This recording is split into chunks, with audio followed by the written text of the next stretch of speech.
যদি রাজনীতির নেতারা রাজনীতি ছেড়ে দিয়ে ধর্ম মিটাতে নেমে যায়, তো ধর্মগুরুদের উচিত রাজনীতি দখল করার জন্য আগাতে হবে, ঠিক না বেটে?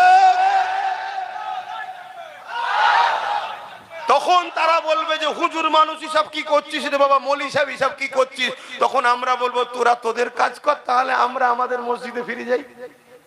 কি প্রত্যেকটা মসজিদে উচিত এই অকাবলি আলোচনা করা দরকার, প্রত্যেকটা জলসায় অকাবলি আলোচনা করা দরকার, প্রত্যেকটা জায়গাতে আজকে আলোচনা করা দরকার যে এরা রাজনীতির নামে মানুষের রুজি রুটি, শিক্ষা, কর্মসংস্থান, দেশ কি করে নিরাপদে থাকবে, কি করে বারবার সন্ত্রাসরা এসে দেশে হামলা করছে, কেন দিল্লিতে এসে সন্ত্রাস হামলা করবে? তুমি কি ঘাস কাটছিলে নাকি? এর জবাবটা কে দেবে? এ বিষয়ে তোমার খেয়াল নেই কেন? আজকে আমার দেশ বন্যায় ডুবে যাচ্ছে, অবৈধ জায়গাতে কোটি কোটি টাকার বিল্ডিং নির্মাণ হয়ে যাচ্ছে, সেগুলোকে ভাঙার বেলায় তোমাদের চিন্তা নয়, আমাদের কার্ডের পয়সায় তৈরি করা আমাদের জায়গার মসজিদ ভাঙতে চাইছো।